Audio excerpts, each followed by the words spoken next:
Hey guys, how's it going? CoderMan here.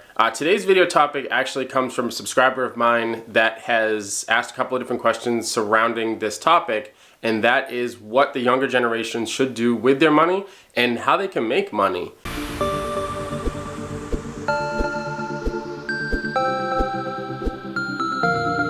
So let me first start off by saying that if you're still in school, whether it's high school or college or anything of the sort, that should be your main focus because you have all the time in the world to make money. However, there is one thing, and that's to not wait too long. Real life catches up on you quite quick. Just ask any adult.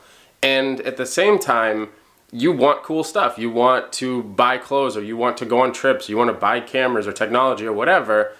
How exactly can you make money if you can't go work a day job? Now, the cool thing is that with the internet, there's a lot of options just sitting on your couch with a laptop. Let's say you do graphic design. You could sign up to Freelancer or Upwork with your parents' permission, and you could create graphics. You could create, posters, banners, logos, all sorts of small things. I'm sure you have a friend that has maybe a clothing line idea.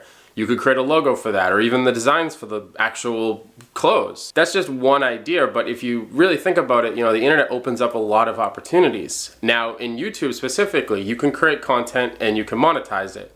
Granted, you don't make a ton of money doing that, but if you're, say, 12 to 17 years old, really don't need to make a ton of money to kind of live like a king. Let's face it, you don't have real life expenses at this time.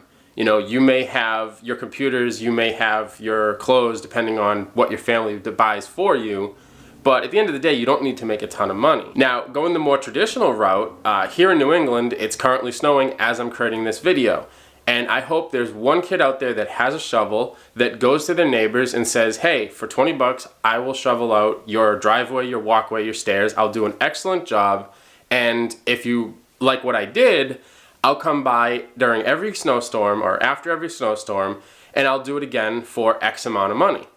Now, this may not seem like a lot of money, but realistically, one job you paid for the shovel, other than your time, which if you're not doing something else, doesn't have a complete value compared to, say, like if you had a day job that you can work X amount of hours and get paid, you can make some pretty good side money, or main money in this case, and go do with it what you want. Now, as you start to get older, but before you become an adult, there are options when it comes to investing. Of course, you'll need your parents' help and permission, but one of the things that you really should look into is if you now have an actual job where you go and you get a paycheck. Let's say you work at like Target or a local restaurant, and you're paid weekly or monthly or whatever, and you actually get a W-2 paycheck.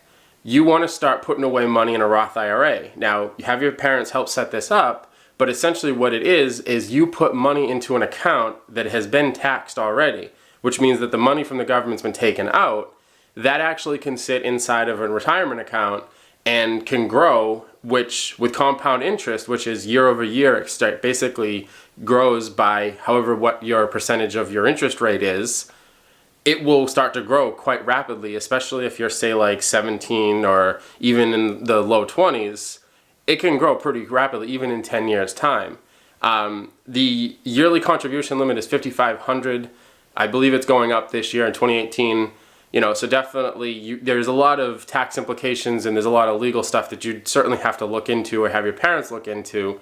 But it's another option where you can store your money and not spend it on everything. Now, specifically in my case with my son, he wanted to buy an Xbox One a couple years back, and rather than just say, hey, we'll go out and buy it for you, I basically said, make the money. So make the money with your chores, make it with your gifts for Christmas and the holiday, different holidays and birthdays.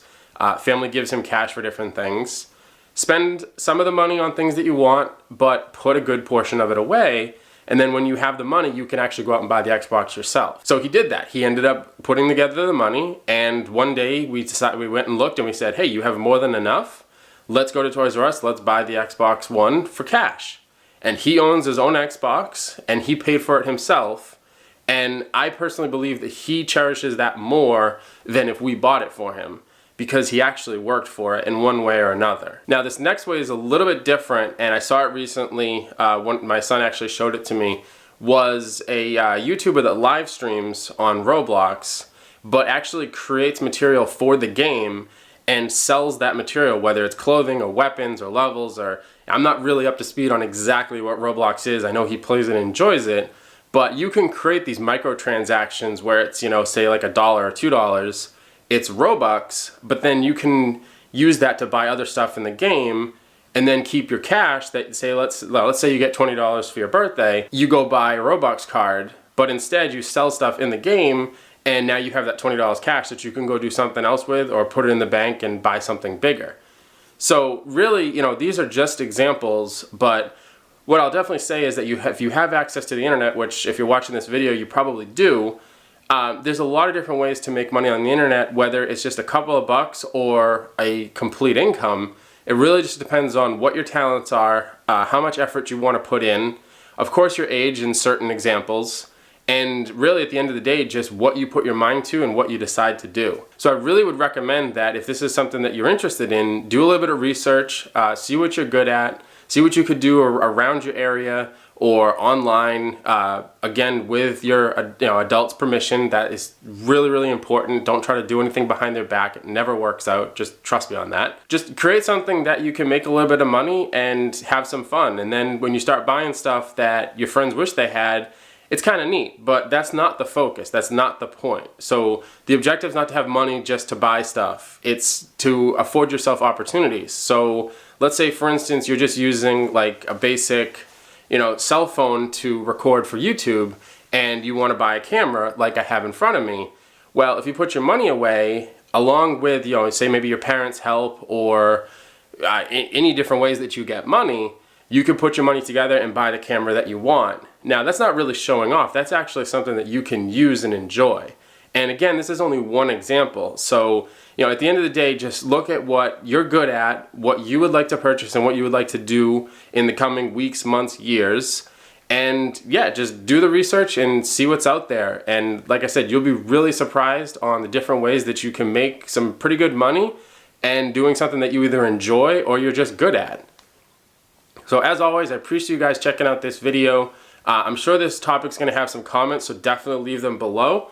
Like this video, share it with your friends, subscribe if you're new here, and I'll catch you guys in the next one.